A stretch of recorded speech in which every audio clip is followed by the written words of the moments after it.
ಪದ್ಮಪುರಾಣದ ಚಿಂತನೆಯನ್ನು ಮಾಡ್ತಾ ಇದ್ದೇವೆ. ಅನೇಕ ಧರ್ಮ ಸೂಕ್ಷ್ಮಗಳನ್ನು ಪದ್ಮಪುರಾಣ ವರ್ಣಿಸುವುದನ್ನು ನಾವು ನೋಡ್ತಾ ಇದ್ದೇವೆ. ನಾವಿನ್ನೂ ಪದ್ಮಪುರಾಣದ ಮೊದಲ ಭಾಗದಲ್ಲೇ ಇದ್ದೇವೆ. ತುಂಬ ದೀರ್ಘವಾಗಿ ಉಂಟು ಪುರಾಣದ ಶೈಲಿ ಭಾಗವತಾದಿ ಪುರಾಣಗಳ ಹಾಗಲ್ಲ. ಸಣ್ಣ ಪುರಾಣಗಳು ಅಂತ ಯಾವುದನ್ನು ಕರೀತೇವೆ, ಸಾಮಾನ್ಯ ಒಂದು 20,000 ಶ್ಲೋಕದ ಒಳಗಿರುವಂತಹ ಪುರಾಣಗಳಲ್ಲಿ ಕಥೆಗಳ ಪುನರಾವರ್ತನೆ ಬರುವುದಿಲ್ಲ. ಒಂದೇ ಬಾರಿ ಕಥೆಯನ್ನು ಹೇಳಿಬಿಡ್ತಾರೆ. ಹಾಗಾಗಿ ಒಂದೇ ಕಥೆ 2 ಬಾರಿ ಬರುವುದು, 3 ಬಾರಿ ಬರುವಂಥದ್ದಿಲ್ಲ. ಪದ್ಮದಂತಹ ದೊಡ್ಡ ಪುರಾಣಗಳಲ್ಲಿ ಸಂವಾದಗಳು ಬೇರೆ ಬೇರೆ ಆಗುವಾಗ, ಪುಲಸ್ತ್ಯರು ಭೀಷ್ಮನಿಗೆ ಹೇಳ್ತಾ ಇರುವ ಸಂವಾದದಲ್ಲಿ 1 ಬಾರಿ ಬಂದರೆ ಮತ್ತೆ ಮುಂದೆ ಮತ್ತೊಬ್ಬರ ಸಂವಾದದಲ್ಲಿ ಇನ್ನೊಂದು ಬಾರಿ ಅದೇ ಕಥೆ ಬರ್ತದೆ. ಇದು ಒಂದು ಕಥೆಯನ್ನು ಅಥವಾ ಒಂದೇ ವಿಷಯವನ್ನು ದೇಶ ಕಾಲಗಳ ವ್ಯಾಪ್ತಿಯಲ್ಲಿ ಭಿನ್ನ ಭಿನ್ನವಾದ ವ್ಯಕ್ತಿಗಳು ಹೇಗೆ ಚರ್ಚಿಸ್ತಾ ಇದ್ರು ಎನ್ನುವುದಕ್ಕೆ ಒಂದು ಸೂಚಕವಾದ್ದು. ನಮಗೆ ಸಂಶಯ ಬರ್ತದೆ, ಅಲ್ಲಿ ಪುನಃ ಈ ಕಥೆಯನ್ನು ಇಲ್ಲಿ ಹೇಳಿ ಪುನಃ ಮತ್ತೊಂದು ಕಡೆಯಲ್ಲಿ ಹೇಳಿದ್ರಲ್ವಾ ಅಂತ. ಉದಾಹರಣೆಗೆ ವೃತ್ರಾಸುರನ ಕಥೆ ಸೃಷ್ಟಿಖಂಡದಲ್ಲಿ ಮೊದಲು ಬರ್ತದೆ, ಆಮೇಲೆ ಮತ್ತೆ ಭೂಮಿಖಂಡದಲ್ಲಿ ಇನ್ನೊಂದು ಬಾರಿ ಬರ್ತದೆ. ಹೀಗೆ 2 ಬಾರಿ ಅದು ಬರ್ತದೆ. ಬರುವಾಗ ಮಾತ್ರ ಹಿಂದೆ ಹೇಳಿದ ವಿಷಯಗಳಿಗಿಂತ ವ್ಯತ್ಯಸ್ತವಾಗಿ ಬೇರೆ ಕೆಲವು ವಿಷಯಗಳನ್ನು ಅಲ್ಲಿ ಪ್ರಸ್ತಾಪ ಮಾಡ್ತಾರೆ. ಹೀಗಾಗಿ ಇದು ಹೇಗಾಯಿತು ಅಂತ ಕೇಳಿದರೆ, ಒಂದು ಊರಿನಲ್ಲಿ ಇಬ್ಬರು ಸೇರಿ ಯಾವುದೋ ಒಬ್ಬ ವ್ಯಕ್ತಿಯ ಬಗ್ಗೆ ಮಾತಾಡ್ತಾ ಇದ್ದಾರೆ. ಅವರ ಸಂವಾದ ಒಂದು ರೀತಿ ಉಂಟು. ಇನ್ನೊಂದು ಕಡೆ ಮತ್ತೊಂದು ಊರಿನಲ್ಲಿ ಮತ್ತೊಂದು ಕಾಲದಲ್ಲಿ ಮತ್ತಿಬ್ಬರು ವ್ಯಕ್ತಿಗಳು ಅದೇ ವ್ಯಕ್ತಿಯ ಬಗ್ಗೆ ಮಾತಾಡ್ತಾ ಇದ್ದಾರೆ. ಹೀಗೆ ವಕ್ತೃಶ್ರೋತೃಗಳು ಬೇರೆ ಬೇರೆ ಆದ ಹಾಗೆ, ದೇಶಕಾಲಗಳು ಬೇರೆ ಬೇರೆ ಆದ ಹಾಗೆ ವಿಭಿನ್ನವಾಗಿ ಒಂದೇ ಕಥೆಯನ್ನು 2 ಬಾರಿ ನಿರೂಪಣೆ ಮಾಡಲಿಕ್ಕೆ ಸಾಧ್ಯ ಉಂಟು ಎನ್ನುವುದನ್ನು ಪುರಾಣ ಕಾಣಿಸಿಕೊಡ್ತದೆ. ನಮಗೆ ಬರುವ ಸಂಶಯಕ್ಕೆ ಪರಿಹಾರವನ್ನು ನಾವು ಈ ರೀತಿ ಮಾಡಿಕೊಳ್ಬೇಕು, ಪುರಾಣ ಹೀಗೆ ನಮಗೆ ಉತ್ತರವನ್ನು ಕೊಡ್ತದೆ ಅಂತ. ಹಾಗಾಗಿ ಅನೇಕ ಪುರಾಣಗಳಲ್ಲಿ ಬರುವ ಒಂದೇ ಕಥೆ ವ್ಯತ್ಯಸ್ತವಾಗಿ ಅನೇಕ ರೂಪವಾಗಿ ಇರುವುದಕ್ಕೂ ಕೂಡ ಈ ಕಾರಣವನ್ನೂ ಹೇಳಲಿಕ್ಕಾಗ್ತದೆ. ಪ್ರಾಜ್ಞರು 2 ಕಾರಣಗಳನ್ನು ಹೇಳ್ತಾರೆ. ಕಲ್ಪಭೇದೇನ ವ್ಯವಸ್ಥೆ ಮಾಡಬೇಕು ಅಂತ. ಒಂದೇ ಕಥೆ 2 ಬಾರಿ ಬೇರೆ ಬೇರೆ ರೀತಿಯಲ್ಲಿ ಬಂದರೆ ಅದಕ್ಕೆ ಕಲ್ಪಭೇದೇನ ವ್ಯವಸ್ಥೆ ಮಾಡಬೇಕು ಅಂತ ನಿರ್ಣಯಕಾರರು ಹೇಳ್ತಾರೆ. ಒಂದು ಕಲ್ಪದಲ್ಲಿ ಹೀಗಾಯಿತು, ಮತ್ತೊಂದು ಕಲ್ಪದಲ್ಲಿ ಹೀಗೆ ಬಂದಿದೆ, ಅದು 2ಕ್ಕೂ ವಿರೋಧ ಇಲ್ಲ ಪರಸ್ಪರ ಅಂತ ವೈರುಧ್ಯವನ್ನು ಪರಿಹಾರ ಮಾಡ್ತಾರೆ. ಅಥವಾ 2ನೇ ಕಾರಣ ಇದ್ದರೆ ಈ ಕಾರಣ ಅಂತ ನನಗೆ ಕಾಣ್ತದೆ. ಒಂದು ಸಾಮಾನ್ಯವಾಗಿ ವ್ಯಕ್ತಿ ಮಹಾತ್ಮನಾದರೆ ಅವನ ಬಗ್ಗೆ ಎಲ್ಲರೂ ಬರೆಯಲಿಕ್ಕೆ ಆರಂಭ ಮಾಡ್ತಾರೆ.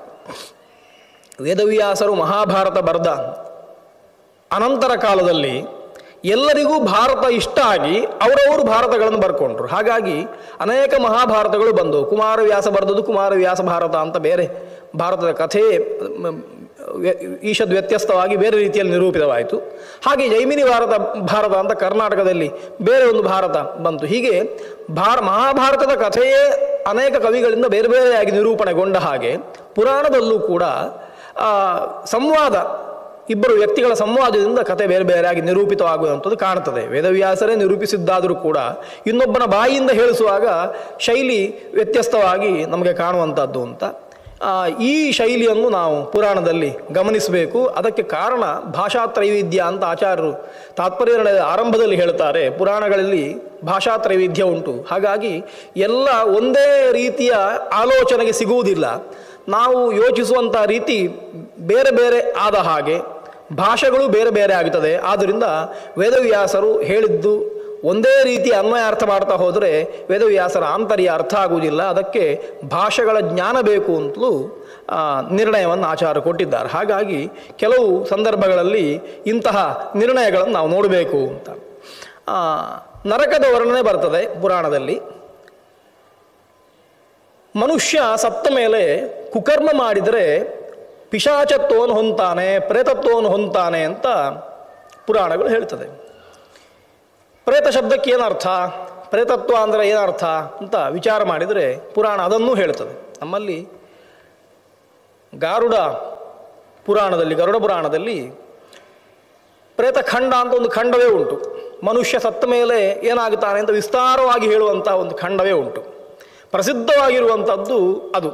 ಯಾರಾದರೂ ಮನುಷ್ಯನ ದೇಹೋತ್ಕ್ರಮಣ ಆದಮೇಲೆ, ಪ್ರಾಣೋತ್ಕ್ರಮಣ ಆದಮೇಲೆ, ದೇಹವನ್ನು ಮನುಷ್ಯ ಬಿಟ್ಟ ಮೇಲೆ ಏನಾಗ್ತಾನೆ ಅಂತ ಕೇಳಿದರೆ ಅದಕ್ಕೆ ಗರುಡ ಪುರಾಣ ಹೇಳ್ತದೆ ಅಂತ ಎಲ್ಲ ಹೇಳುವಂಥದ್ದು. ಆದರೆ ಗರುಡ ಪುರಾಣ ಅದನ್ನು ಪ್ರತ್ಯೇಕವಾಗಿ ವಿಸ್ತಾರವಾಗಿ ಹೇಳಿದೆ. ಬೇರೆ ಪುರಾಣಗಳು ಕೂಡ ಆ ವಿಷಯವನ್ನು ಹೇಳಿದ್ದಾವೆ ಅಂತ.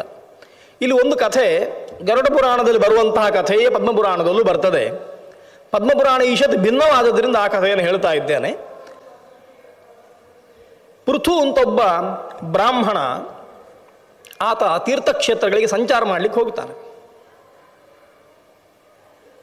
ತೀರ್ಥದಲ್ಲಿ ಸ್ನಾನ ಮಾಡಬೇಕು, ಪುಷ್ಕರಕ್ಕೆ ಬರ್ತಾನೆ. ಆತ ಸ್ನಾನ ಮಾಡಬೇಕು ಅಂತ ಸಂಚಾರ ಮಾಡ್ತಾ ಇರುವಾಗ ಒಂದು ಕಾಡು ದಾರಿಯಲ್ಲಿ ಬರ್ತಾನೆ. ಆ ಹೊತ್ತಿಗೆ ಅವನಿಗೆ 5 ಮಂದಿ ಕಾಣಸಿಗ್ತಾರೆ. ಮನುಷ್ಯರಲ್ಲ, ಮನುಷ್ಯರಾಗಿದ್ದು ಆಮೇಲೆ ಕರ್ಮವಶಾತ್ ಪ್ರೇತತ್ವವನ್ನು ಹೊಂದಿದಂತಹ 5 ಜನ. ಅವರಿಗೆ ಮುಕ್ತಿ ಆಗಲಿಲ್ಲ, ದೇಹ ಬಿದ್ದು ಹೋಗಿದೆ. ಆದರೆ ಅವರಿಗೊಂದು ಶರೀರ ಉಂಟು, ಅದು ವಾಯವ್ಯ ಶರೀರ. ಆ ಕಷ್ಟ ಏನು ಅಂತಂದರೆ ಆ ಶರೀರದಲ್ಲಿ ಹಸಿವಾಗ್ತದೆ, ತಿನ್ನಲಿಕ್ಕಾಗುವುದಿಲ್ಲ. ಹಸಿವಿನ ಬಾಧೆ ಗೊತ್ತಾಗ್ತದೆ. ತಿನ್ನುವ ಅಂತಂದರೆ ತಿನ್ನಲಿಕ್ಕಾಗುವುದಿಲ್ಲ. ನಮಗೆ ಸ್ಪಷ್ಟವಾಗಿ ಅದರ ಅನುಭವ ಆಗಬೇಕು ಅಂತಂದರೆ ಕನಸು ಬೀಳಬೇಕು. ಕನಸಿನಲ್ಲಿ ನಮ್ಮನ್ನು ಕಟ್ಟಿ ಹಾಕಿದ್ದಾರೆ, ಎಷ್ಟು ಒದ್ದಾಡಿದ್ರೂ ಬಿಡಿಸ್ಲಿಕ್ಕೆ ಆಗುವುದಿಲ್ಲ. ನಮ್ಮ ಹತ್ರ ಒದ್ದಾಡ್ತೇವೆ, ಕೈಕಾಲು ಬಡಿದ್ರೂ ಕೂಡ ಬಿಡಿಸ್ಲಿಕ್ಕೆ ಆಗುವುದಿಲ್ಲ. ಜೋರು ಹಸಿವಾಗ್ತಾ ಉಂಟು, ಎದುರಿನಲ್ಲಿ ಬೇಕಾದಷ್ಟು ತಿಂಡಿ ತೀರ್ಥಗಳು ಕಾಣ್ತದೆ, ತಿನ್ನಲಿಕ್ಕಾಗುವುದಿಲ್ಲ, ತಿಂದರೆ ಹಸಿವು ಇಂಗುವುದೂ ಇಲ್ಲ. ಬಾಯಾರಿಕೆ ಆಗ್ತಾ ಉಂಟು, ನೀರುಂಟು, ಕುಡಿದ್ರೆ ಬಾಯಾರಿಕೆ ಇಂಗುವುದಿಲ್ಲ.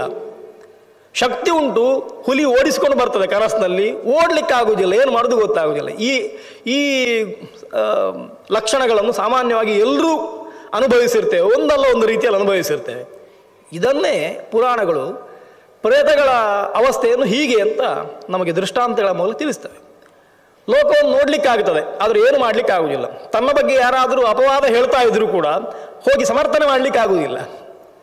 ತನಗೆ ಬೈದರೂ ಇಲ್ಲ ನಾನು ಹಾಗೆ ಮಾಡಲಿಲ್ಲ ಅಂತ ಹೇಳಿ ಗಲಾಟೆ ಮಾಡಲಿಕ್ಕಾಗೋದಿಲ್ಲ. ಹಸಿವಾಗ್ತದೆ, ತಿನ್ನಲಿಕ್ಕಾಗುವುದಿಲ್ಲ. ಕಾಣ್ತದೆ, ಎದುರಿಗೆ ಇಟ್ಟಿರ್ತಾರೆ, ತಿನ್ನಲಿಕ್ಕಾಗುವುದಿಲ್ಲ. ನೀರಡಿಕೆಯನ್ನು ಶ್ರಮ ಮಾಡ್ಕೊಳ್ಳಿಕ್ಕಾಗುವುದಿಲ್ಲ. ಇಂತಹ ಸ್ಥಿತಿ ಬರ್ತದೆ. ಆಗ ಅವರು ಅಳುತ್ತಾರಂತೆ, ನಾವು ಕೆಟ್ಟ ಕೆಲಸ ಮಾಡಿದ್ದೇವೆ, ನಾನು ಮಾಡಿದ ಕುಕರ್ಮದಿಂದಾಗಿ ನನಗೆ ಯಾವ ಸತ್ಕರ್ಮ ಮಾಡಿದರೂ ಕೂಡ ನನಗದು ಸಿಗ್ತಾ ಇಲ್ಲ ಅಂತ ಅತ್ತು ಪ್ರಾಯಶ್ಚಿತ್ತ ಮಾಡಿಕೊಳ್ತಾ ಇರ್ತಾರೆ ಅಂತ ಪುರಾಣಗಳು ಹೇಳ್ತದೆ. ಹಾಗೆ ಇವರು 5 ಜನ ಯಾವುದೋ ಕುಕರ್ಮದಿಂದಾಗಿ ಪ್ರೇತತ್ವವನ್ನು ಹೊಂದಿದ್ದಾರೆ.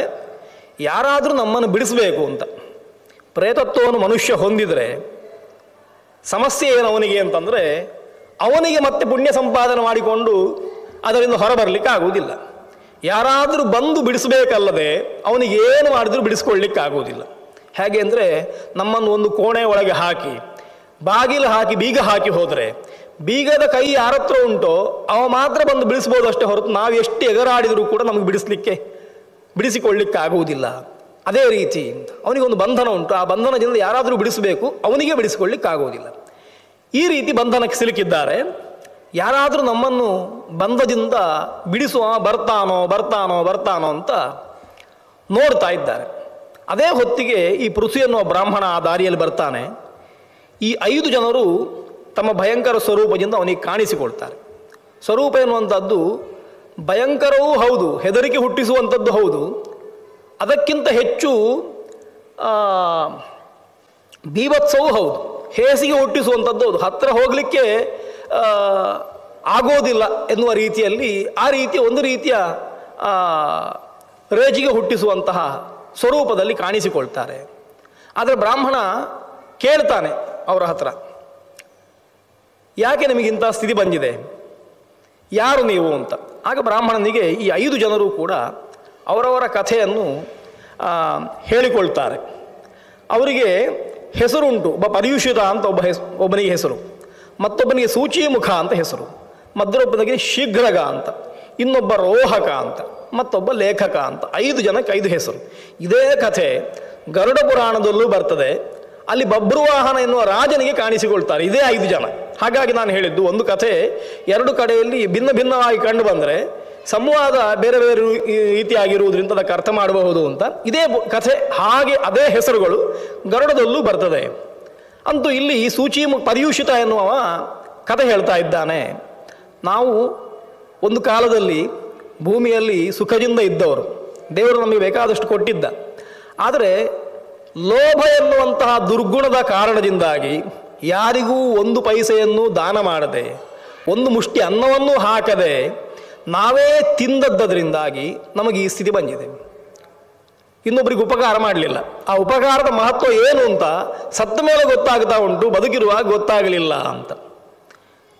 ಪೃಥು ಕೇಳ್ತಾನೆ, ಏನು ಉಪಕಾರ, ಯಾಕೆ ಉಪಕಾರ ನೀವು ಮಾಡಲಿಲ್ಲ, ಅಥವಾ ಏನು ಮಾಡಬೇಕಿತ್ತು, ನೀವು ಏನು ಮಾಡಿದ್ರಿ ಅಂತ. ಅದಕ್ಕೆ ಪರ್ಯೂಷಿತ ಅಂತ ಒಬ್ಬ ಹೇಳ್ತಾನೆ. ಅವನಿಗೆ ಪರ್ಯೂಷಿತ ಅಂತ ಹೆಸರು.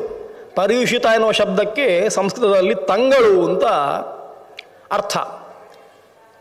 ಹಾಳಾದ ಅನ್ನ ಅಂತ, ಮಾಡಿದ್ದದ್ದು ಹಾಳಾಗಿದೆ, ಹಳಸಿದ ಅನ್ನ, ಅದಕ್ಕೆ ಪರ್ಯೂಷಿತ ಅಂತ ಹೆಸರು.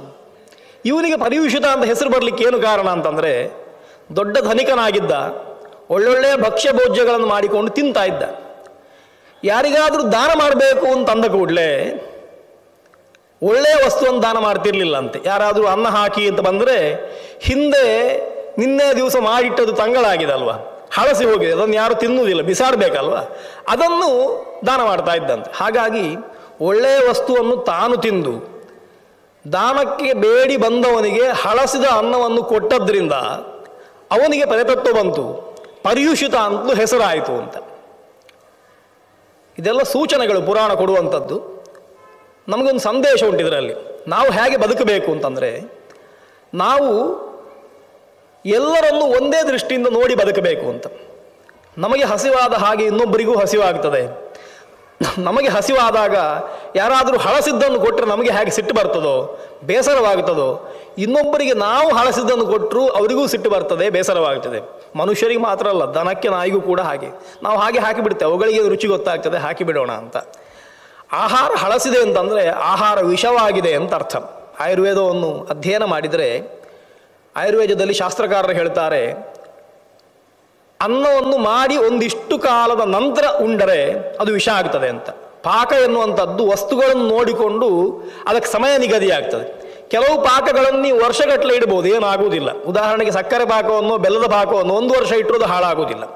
ಆದರೆ ಅದೇ ಹೊತ್ತಿಗೆ ಹಾಲಿಗೆ ನೀರು ಹಾಕಿ ಕುದಿಸಿ ಹಾಗೆ ಇಟ್ಟುಬಿಟ್ರೆ ಮರು ದಿವಸಕ್ಕೆ ಹಾಲು ಹಾಳಾಗುತ್ತದೆ, ಅದು ದುರ್ವಾಸನೆ ಬರ್ತದೆ. ಅದೇ ರೀತಿ ವಸ್ತುಗಳನ್ನು ನೋಡಿ ಅವುಗಳನ್ನು ಪಾಕ ಮಾಡಿ ಅವುಗಳ ಪರ್ಯೂಷಿತತ್ವವನ್ನು ತೀರ್ಮಾನ ಮಾಡಿಕೊಳ್ಬೇಕು. ಈ ರೀತಿಯಾಗಿ ಪರ್ಯೂಷಿತ ಅಂತಂದರೆ ಕೇವಲ ಹಳಸಿದ್ದು ಮಾತ್ರ ಅರ್ಥ ಅಲ್ಲ, ಅದು ವಿಷವಸ್ತು ಆಗಿದೆ ಅಂತಲೂ ಅರ್ಥ. ಆದ್ದರಿಂದ ನಾವು ಅದನ್ನು ತಿನ್ನಬಾರ್ದು, ಇನ್ನೊಬ್ಬನಿಗೂ ಕೊಡಬಾರ್ದು ಅಂತ. ಆದರೆ ನಾವು ಕೊಟ್ಟಿದ್ದೇವೆ ಅಂತಂದರೆ, ಹಾಳಾದ್ದನ್ನು ಕೊಟ್ಟಿದ್ದೇವೆ ಎನ್ನುವುದಕ್ಕಿಂತಲೂ ಹೆಚ್ಚು ನಮ್ಮ ಮನಸ್ಥಿತಿ, ನಾವು ಇನ್ನೊಬ್ಬರಿಗೆ ಕೇಡು ಬಯಸ್ತೇವೆ ಅಂತ ಅರ್ಥ.